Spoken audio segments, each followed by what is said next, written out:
Hello and good afternoon everyone. Welcome to the 2016 Annual Safety Performance Report webinar. I'm Jay Heavysides and I'm a Senior Risk Analyst at RSSB. And with me is George Bearfield, our Director of System Safety. Before I hand over to George, I just want to thank you all for joining us today. We think we've got about 200 people logged on right now from across the rail industry and beyond, which is brilliant news, and we hope that you will get a lot out of the information we've got lined up. So today we publish this year's Annual Safety Performance Report.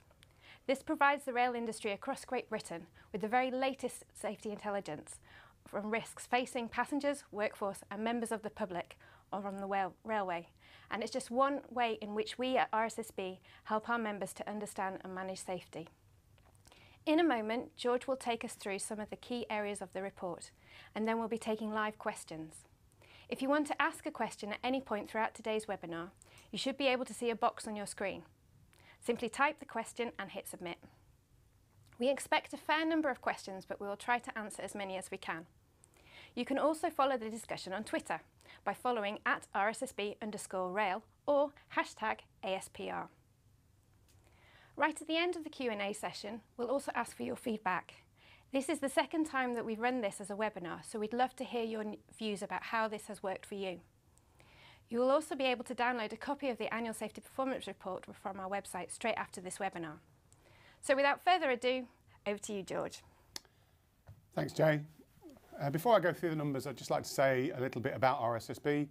Who are we and why is it us that's producing this report? RSSB is a not-for-profit company and our membership is made up of the various companies that run and deliver the railway. This includes Network Rail, the train and freight operators, the rolling stock owners, infrastructure contractors and suppliers. So it's the whole breadth of the industry and not any one part. We also work closely with a wide range of partners and agencies to help inform and participate in our work, including universities, other rail bodies across the world, the Department for Transport, the Office of Rail and Road, British Transport Police, Transport Focus, as well as trade unions such as ASLEF and RMT. This gives us an objective view of the railway.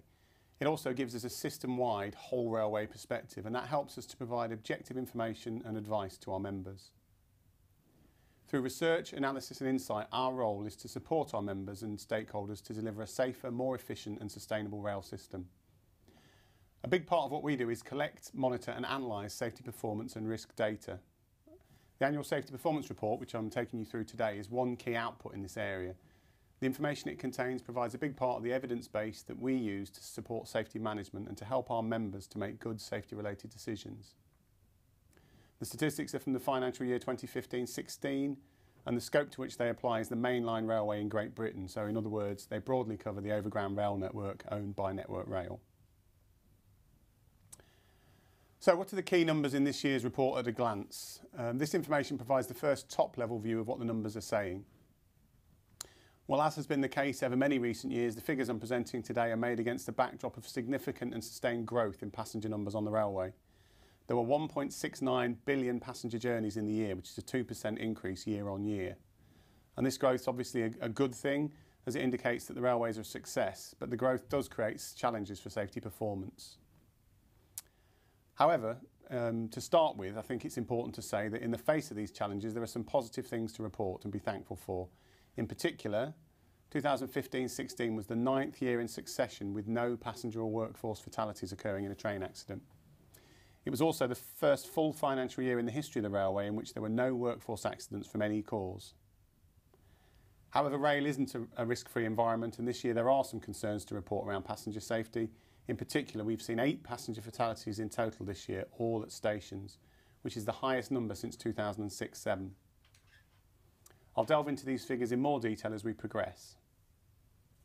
There were also 288 major injuries to passengers and 157 major injuries to members of the workforce.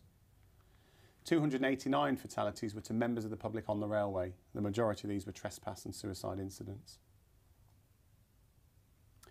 Earlier in the year, we launched the document Leading Health and Safety on Britain's Railways, which is a strategy for how the railway is to enhance the way it works together on addressing health and safety issues. Industry's arrangements to bring the strategy to life are currently being further developed, and as part of that work, RSSB is reviewing and updating the content of our key reports and their release schedule. The Annual Safety Performance Report is one of those outputs as a key document for monitoring the whole industry's safety performance. And this document's release date is tied to the availability of a complete data set for the financial year, and therefore we're continuing to release it in July because that's the soonest it can be released, taking account of the analysis that we need to do. The Learning from Operational Experience report is a sister report to the Annual Safety Performance Report, and it includes more qualitative information on key industry programmes and key learning from safety incidents and accidents. This has traditionally been published at the same time as this report. However, this year we're going to publish it later in the year in a revised format which will suit our members better. The Annual Safety Performance Report will be live on the website straight after this webinar for you to download and review, and contains much more detailed breakdowns of the information I'm going to be presenting today. So, to the numbers. 2015-16 was the 9th year in succession where there were no passenger or workforce fatalities in a train accident, which is an unprecedented length of time. The last passenger fatality occurred in a derailment accident at Greyrig in Cumbria in 2007. This chart puts that performance and the story around it into some historical context. It shows a count of the number of train accidents in each financial year in which there was at least one fatality to workforce and/or passengers. The line you can see is a 10-year moving average, and it shows a quite marked reduction in the rate of occurrence of these fatal accidents over time. This chart is one we present regularly in the annual report, and it clearly shows a significant improvement in performance seen in the industry over a number of years. The accident at Clapham Junction in '88, which is towards the left-hand end of the chart, was in many ways a watershed for safety management focus and practice in the rail industry. The improvement reflects a sustained period of innovation, investment and industry focus on the prevention of train accidents since this time. And the resulting level of performance is unprecedented in Europe for a railway of our size. However, we can't afford to be complacent. There have been incidents in recent years, like the incident at Wootton Bassett in 2015 when a steam locomotive passed a signal at danger and came to a stand across a high-speed mainline junction. Because fatal train accidents are rare, we also track the trends in categories of train accidents that typically have higher consequences. We call these potentially higher risk train accident categories. Essentially, they comprise of derailments and train collisions with other trains, road vehicles or buffer stops. There are also two other very infrequent categories: train explosions and trains being struck by large falling objects. There were 6 train collisions in the last year, following just 2 in 2014-15. 4 of these were low-speed passenger train collisions at station platforms, and the other 2 were passenger train collisions en route, one with an engineering trolley and one with the chute of a freight train which was foul of the line. One thing to note here is that after 2 years with no passenger train derailments, we saw 3 this year. 2 involved collisions with cows on the line, while the third one involved a derailment over points. There were also 6 freight train derailments in the year, which is a much better outcome than the 14 that were seen in 2014-15. A cross-industry working group looking at freight train derailments and overseeing a programme of activities associated with them was set up in 2014. As part of this programme of work, coordinated activities underway across the industry to assess the risk associated with freight train derailments and the sufficiency of the control framework in place across the industry. This issue requires a cross-industry response, as the potential causes of these derailments cut across the responsibilities of different companies in the industry, covering issues such as track quality and maintenance, freight wagon design and the loading arrangements of freight containers. The industry group has just completed a systematic analysis of the sufficiency of control arrangements, and work is underway to strengthen them. The previous slides present a quite positive picture in terms of progress with preventing train accidents, but in the absence of fatal accidents, how does the industry gauge the level of train accident risk to drive the correct management focus? Well, one of the tools that's used is the precursor indicator model. This model creates more of a real-time metric around train accident risk using lower-level precursor information and linking this data to risk estimates from RSSB's industry safety risk model.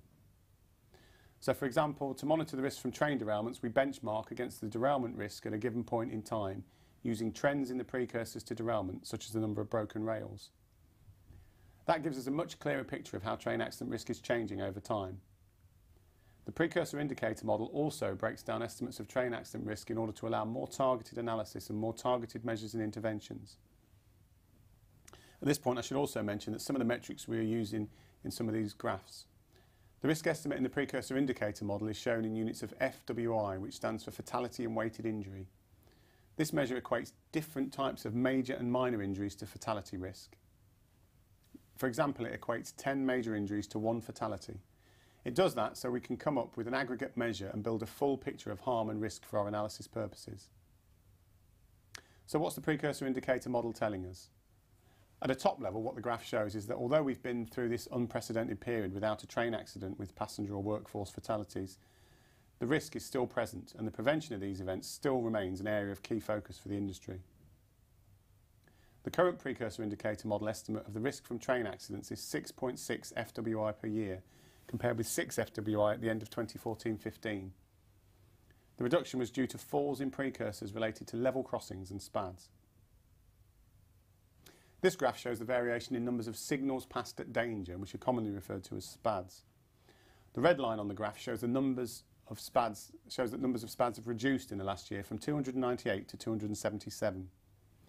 The graph also shows SPAD risk, the green line, using the 2006 level of risk as the baseline measure.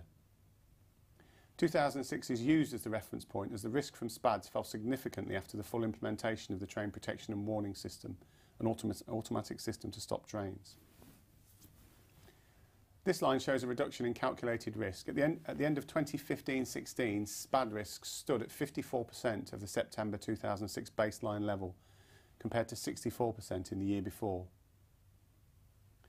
The green line is more variable than the red one, as our estimates of SPAD risk are driven by a small number of high-risk SPADs, and therefore there's some statistical noise in the measure. Despite this positive performance, SPADs with the potential for severe consequences do still occur, and the industry is not at all complacent about the risks. As part of the cross-industry work previously discussed, the industry is developing a strategy for SPAD risk reduction by looking at the underlying causes of SPADs and how the industry manages this risk as more modern signalling systems are adopted over time.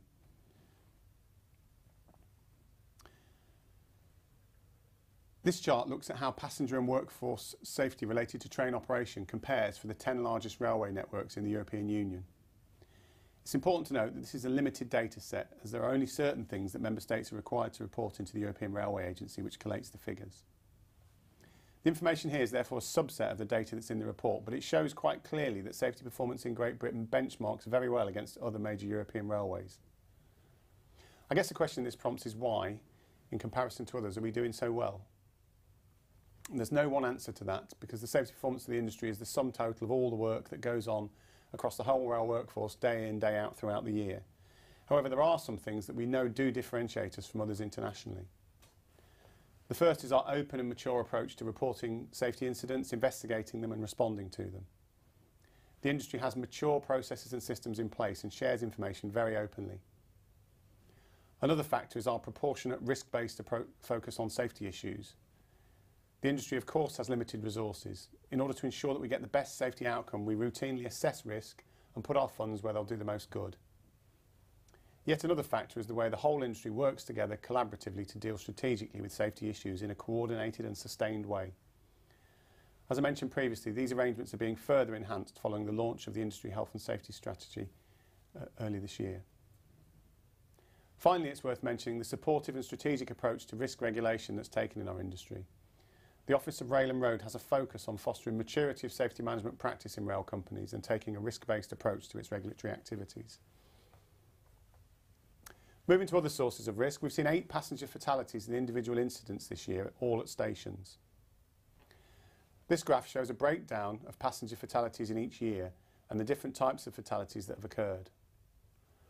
One thing that will leap out at you from a top-level view is the amount of green on the chart, which relates to the number of fatalities occurring at the platform edge. During 2015-16, 5 passenger fatalities occurred at the platform edge, and there was also a 6th fatality at the platform edge, which was to a member of the public rather than the passenger. However, it's worth noting that none of these fatalities occurred during boarding or alighting from trains. 1 passenger died after being struck by a station sign that fell from its mountings, and 2 further fatalities related to assault. 1 passenger was fatally injured after initiating an altercation with a fellow passenger, and another was fatally injured as a result of an assault involving a group of youths. This next chart shows how harm at the platform train interface breaks down. One half of the chart shows passenger harm occurring when a passenger is boarding or alighting from a train. The other shows the harm when the passenger is not boarding or alighting. While the level of harm measured in fatalities and weighted injuries is not dissimilar, you can see that the number of fatalities is very different. In the past 10 years, there's been one fatality that occurred while getting on or off trains, while there have been 40 occurring in other circumstances.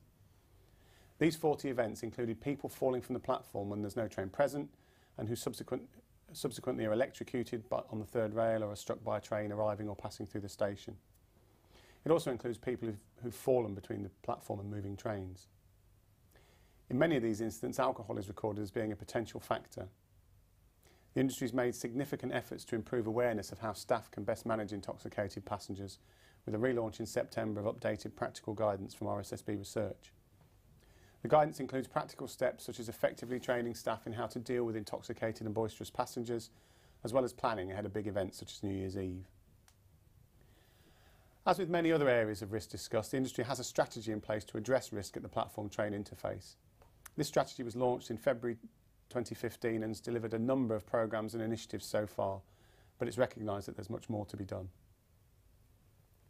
One key trend that's emerged from this year's report is an increase in the numbers of assaults on passengers and the public on the railways. This was an emerging trend that we flagged during the presentation last year, and it can be seen that the numbers of assaults has increased not just in absolute terms, but also when normalising numbers to take account of the growth in passenger numbers. Assaults occur on the railway as in any public environment, and RSSB uses data from the British Transport Police to analyse trends in assault. The number of passenger and public assaults in stations or on trains rose in 2015-16 to 3,737, compared with 3,004 for 2014-15. This is an increase of 24% in absolute terms and 22% on a normalised basis. The overall increase in number was driven by increases in the less serious categories of crime. The more serious categories of grievous bodily harm and more serious cases of violence and actual bodily harm both reduced slightly. In contrast, the recorded incidents of common assault increased by 21%. Cases of harassment increased by 67%. However, it's likely that this is partly due to improvements in the recording of these offences over the past year. British Transport Police has changed the way that it collects data, and we're investigating the extent to which this might partially explain the increase. However, the industry has been working with renewed energy to address this increase over the course of the year through various stakeholder groups and coordination with the British Transport Police. It's believed that the violence is between passengers and is often connected to alcohol consumption and events such as football matches, with some links to crowding and disruption. Railway employees are trained to recognise the issues and to manage any flashpoints as best they can, but not to put themselves in harm's way. Train operating companies generally have additional resources on hand for events and for known hotspots or peak times. As I previously mentioned, there were no workforce fatalities in 2015-16. This is a good outcome and an important milestone historically in the safety performance of the railway. However, this is by no means an indication that workforce safety is any less of a priority. It remains an absolutely critical area of industry focus. This chart shows a number of workforce fatalities occurring in recent years classified by different accident type. The red bars on the graph relate to road traffic accidents, and these dominate the numbers in recent years.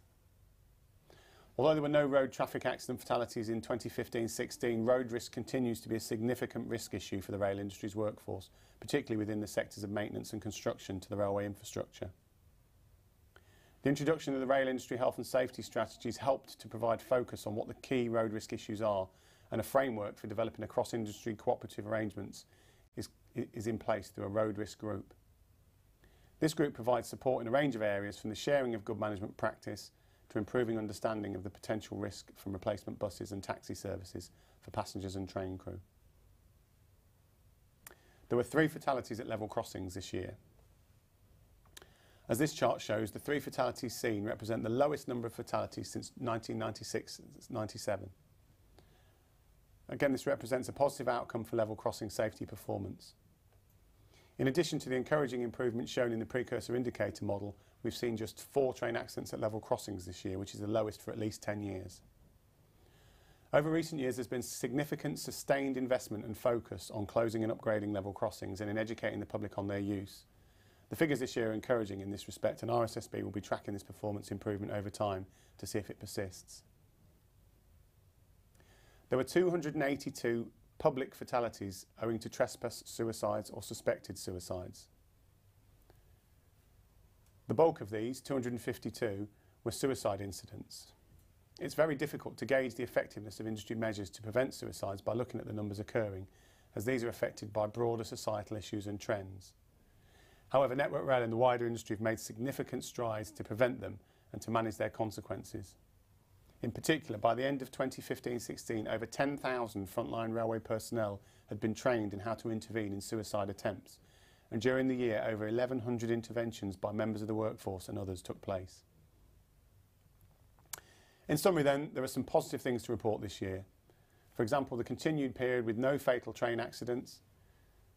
The absence of any workforce fatalities in 2015-16 is also a real milestone for the industry. We remain one of the very safest railways in Europe, even in the face of continued growth and demand. There are also encouraging indications of a real improvement in level crossing performance and in the significant number of interventions to prevent the occurrence of suicides. Any improvement in these areas doesn't happen automatically, but is the result of sustained collaborative programmes of work across the industry. In areas where there are some concerns in the report, similar coordinated industry activity is already underway under the banner of the industry strategy I mentioned initially.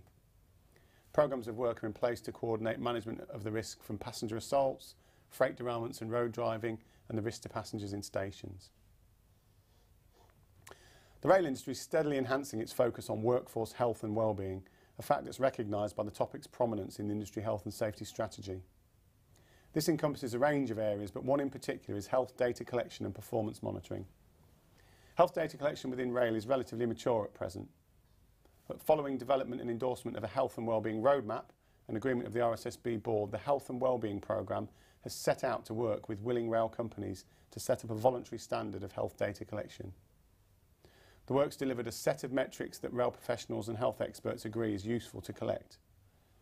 Cross-industry health and wellbeing activity will now focus upon supporting organisations to use a standardised method to collect health data.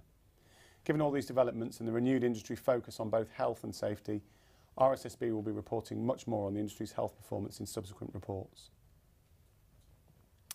Finally, I just wanted to mention a major industry programme of work that's very relevant to proceedings today, the SMIS Plus programme. SMIS is the industry's safety management information system and is the common system across the industry for reporting and investigating incidents and accidents and analysing on them. The data that I've presented today is collated and managed through this system. The SMIS Plus programme aims to upgrade SMIS and create a new cloud-based online system exploiting commercial off-the-shelf, state-of-the-art safety management software. First two phases of the SMIS Plus programme will offer industry a more intuitive and powerful tool to report and track all safety-related incidents and close calls in a new common format. At the same time, it will secure a significant reduction in the annual support, hosting and ongoing development costs for the service. New business intelligence features will also allow stakeholders to create their own local safety performance and close call dashboards. Gradually, more advanced features will become available, such as the ability to allow people to record and manage safety incidents and close calls via mobile devices. The underlying purpose remains the same: to support the industry in how it manages its safety data and uses information to make informed decisions. This applies both at company and industry level. The benefits of better data and analysis apply to an individual organisation's needs as well as at an industry level, and the work RSSB does. So the delivery of this system will provide a step change in the efficiency of industry data collection and analysis and the quality of intelligence available. This should be very much in evidence by the time of the next presentation of our annual report in 2017. Thanks very much for that, George. That concludes the presentation. There will now be a short interlude to give you a chance to start submitting questions if you haven't already.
Welcome back, and thank you for submitting your questions.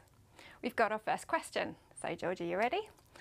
Why do you think passenger assaults are rising, and what is being done about it?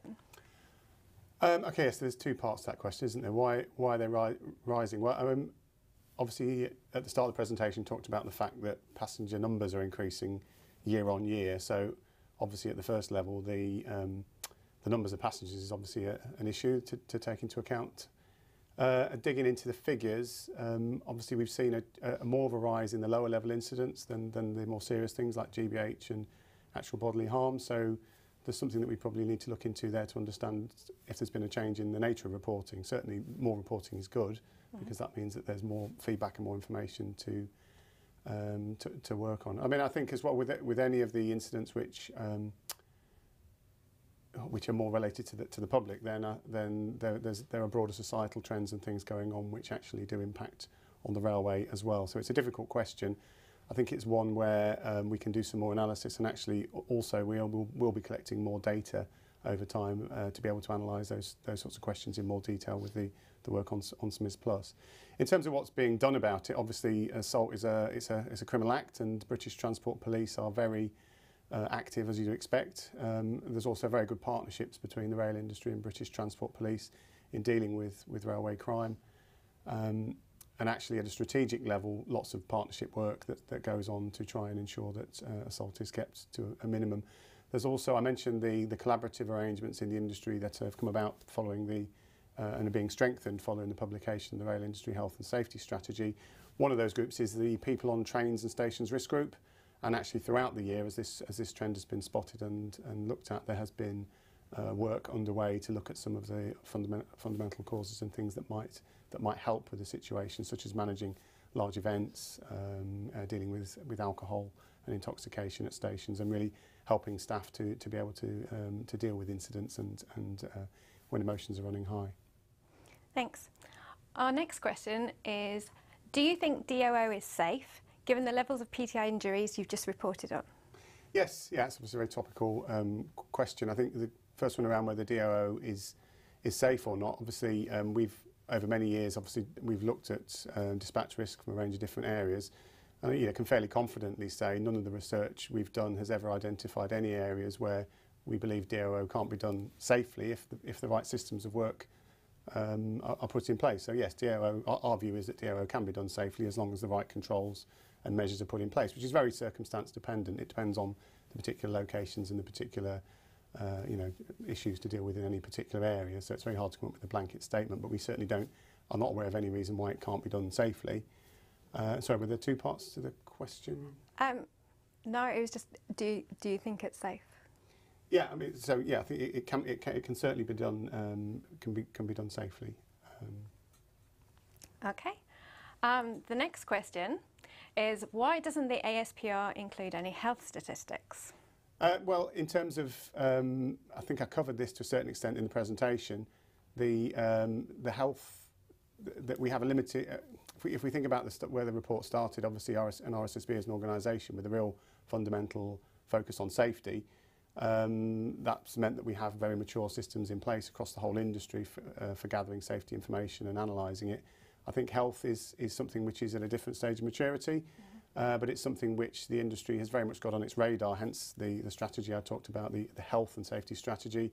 And work we're doing is increasingly looking at health as a topic which deserves much more prominence in the industry. And that has come about through feedback from our members who have it high on their list of priorities and concerns. So there will be more, we have an opportunity to collect, there are initiatives underway to collect better health data. When we have that data and we have a chance to analyse it and cleanse it, it is certainly something we'll be reporting on more in future reports and analysis, not just this report, but other more regular and routine reporting that we do. Okay. Our next question is from a human factors specialist. What human factors activities are implemented by RSSB? Well, I think RSSB's got a very well-developed and competent human factors department within RSSB, and it's involved in a huge range of things. It's very difficult to be specific about that, but there's a lot of work on non-technical skills. There's a huge amount. I mean, virtually every project that is done in RSSB around our sort of decision support problems we have around safety or developing new standards.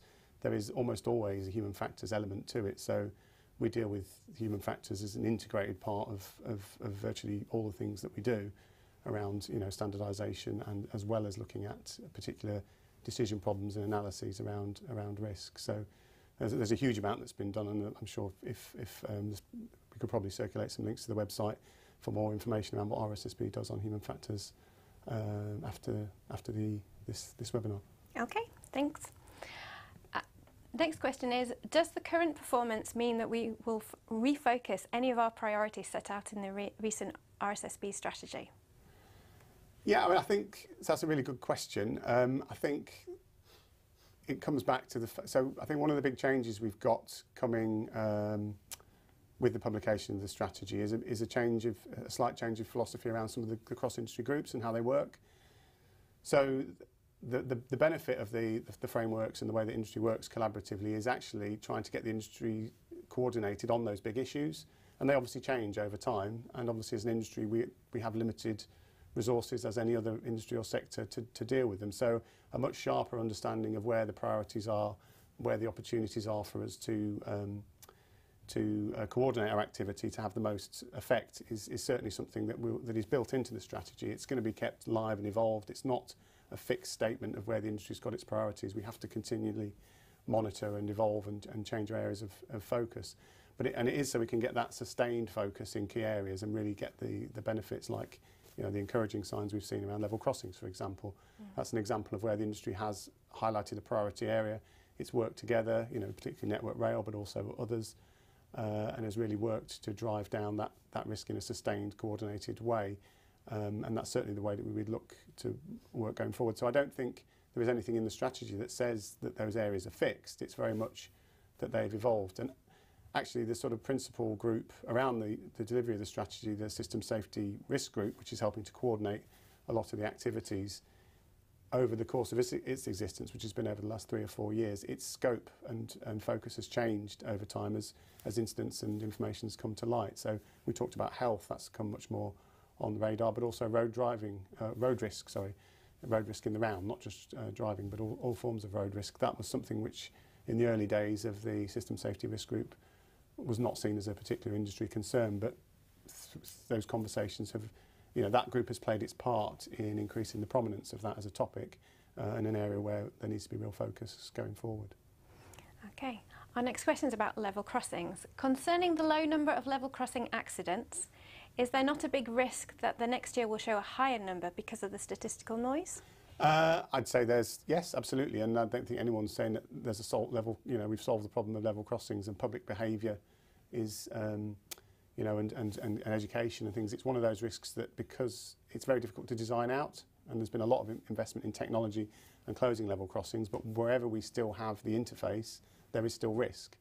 So absolutely, there's you know, obviously some statistical noise, and you know, we don't over you know, bank that progress and say that we've solved this as a problem. Certainly not, and there's, you know, continued focus at Network Rail and elsewhere around level crossing risk. So yeah, we do expect to see numbers change year to year, and that's something that we need to keep an eye on and make sure that it's feeding back into the right industry drive and activity to deal with it. Okay. The next question is, why have there been so many road deaths recently? Well, I think there's certainly more road deaths in the data that we collect and analyse. I think, you know, anybody who's, you know, well, I mean, most people drive. I think most people appreciate the risks that exist on the road network. Those risks have always been there. I think the fact that we are recording more incidents around road risk and that they are getting more prominence in things like our report is a good thing. And this is the balance between reports, you know, sometimes going up, and obviously that's important, but it does actually show that things are on people's agenda and they are being recorded and they are being reported. So I think with road risk, the industry's recognised that that's you know, that is one of the key risks that rail workforce face now. So it needs focus and, again, sustained industry activity, and this is where the Road Risk Group and the collaborative activity that goes on across the industry comes in. So I mean, you know, I'd say that those incidents of that type were probably always there. I think what we're doing is starting to turn over the stone to understand a bit more, and again, we will be collecting more information on this in the future, which will allow us to have a more informed conversation around how we manage the risk associated with road driving. Okay, thanks. Train accidents then. Could the accident like the one that happened in Italy yesterday happen here? Obviously, the details of that accident are still, I think, emerging. As I understand, this is the one in Bari, isn't it, where there was, I think, over 20 fatalities and a head-on collision on a single line. I mean, I think from what I've heard of that incident to this point, it was a fairly basic form of protection that was being used with a sort of telephone system for signals at either end of the line. And I think the protections that we have in place, I think there wasn't even any rudimentary interlocking or anything in place. So that was an entirely different situation to what we face in the UK, where we have train protection warning system, we have interlockings in place. So I think it is highly unlikely that an accident would happen of that type in those circumstances. I mean, I think I mentioned as well at the start of the presentation the Learning from Operational Experience report, and we do a lot of work investigating international accidents and accidents closer to home and feed that learning back in.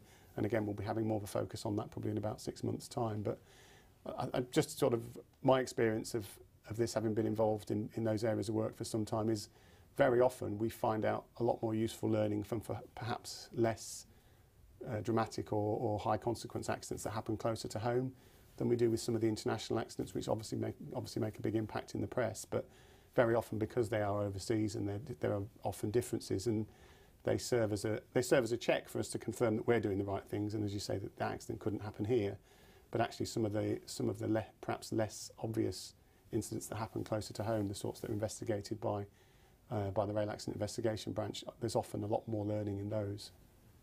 Okay, thanks. In what sense is RSSB independent when it is funded by commercial rail companies?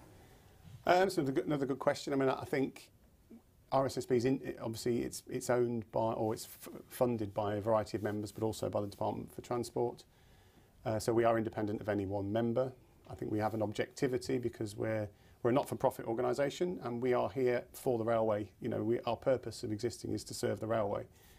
So that does give us a unique position, a unique perspective, and you know, constitutionally we listen to everybody, and we don't very much take our role seriously in terms of providing that objective, trusted information base. So I mean, I think we are independent. Certainly, you know, I think those of us who work in the company know and appreciate the degree of independence we have in forming our views, and we are very much evidence-based and objective. And I think that should only be expected, really, when, you know, the organisation in effect did come out as a direct consequence of the Ladbroke Grove rail accident. So safety and the importance of that objective, independent view around safety is kind of ingrained in the company's DNA.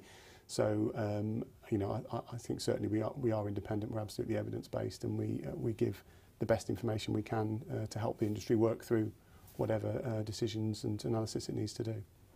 Okay, the next question comes in two parts. So, do you have any ideas about why freight train derailments occur, and are any new causes seen in the field? Well, I could say quite a bit about this one because I'm actually at the minute chair of the Cross-Industry Freight Derailment Working Group, which is looking at a cross-industry response to dealing with trying to ensure that freight trains don't derail. I mean, again, there's a lot to go into. I think the reason why there's a cross-industry group on this is that the causes of freight derailments actually branch out into all sorts of different places in the industry. So we have, you know, as part of that work, there's significant work that's looking into the loading of containers. So there are real issues to do with the loads and how they're distributed. So, you know, if you've got scrap metal, for example, that's off-centre, and you combine that with some track twist, there are certain combinations of factors which can lead to derailments, where in theory some things are all being done according to practice and according to the, you know, to the standards. So there's an issue that we're looking at there which branches out in all sorts of different directions in terms of, as I say, loading. There's some things about wagon design. There's some things obviously about track condition and track maintenance. So I think the industry we've just actually completed, I think I mentioned it in the presentation as well, a very robust analysis of all of the controls in place, and there'll be a report on that. We're releasing information as we go. But what that should really do is help shape a clear consensus view in the industry as to where, again, it's the best, where we can have the best effect in terms of mitigating the risk. So that's, as I say, that's something which should come out of the most recent work on the cross-industry freight derailment working group. Okay. So the next question is on SMIS Plus. Will SMIS Plus allow us to better collate route crime data that doesn't include train delay minutes? So I think, if I come at that from a slightly different angle, is SMIS Plus is delivering, it's got two phases of delivery. So we are delivering in effect, the SMIS functionality November time this year, and then around March time we'll be building in the close call data, so a much richer set of analysis of the different causes of accidents. But primarily we're delivering the system to Network Rail, the train operators, the freight operators. We recognise that this system then, once it's in, creates a huge amount of opportunity to improve data more broadly than that, and we have some sort of strategic workshops in place for where we go with the next phase of that work, and they're with Rail Accident Investigation Branch, British Transport Police, the OR and others. So without going into the details of the data design around that, and there certainly is richer information coming in within the scope of what we currently report anyway, there's an opportunity to have those sorts of conversations, and that's that specific question we could take forward as an input to that conversation, because we certainly want to make this as robust and complete in terms of the data that we collect as it can be. Okay, thanks. Going back to the topic of train accidents again, given that we haven't had a train accident in a while, what would be the most likely cause of the next one? Well, I mean, that's speculation, really.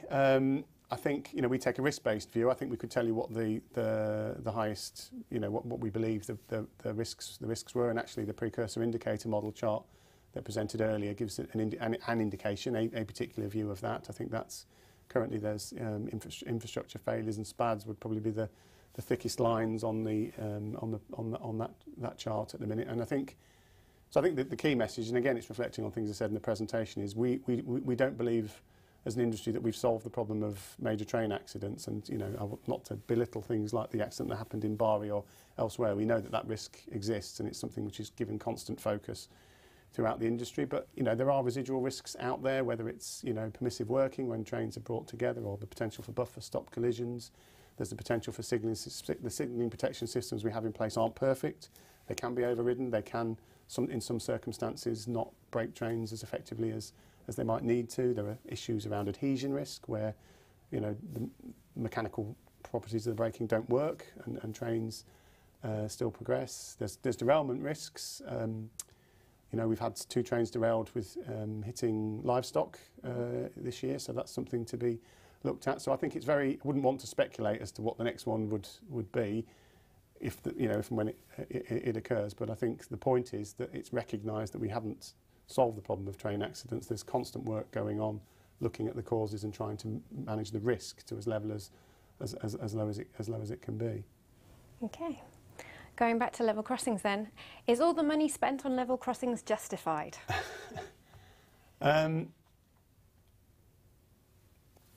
Again, it's a really difficult question in the general. I mean, I would say there's obvious safety benefits and impacts of reducing level crossing risk, because it is still a source of key residual risk for us, and incidents that we see fairly regularly.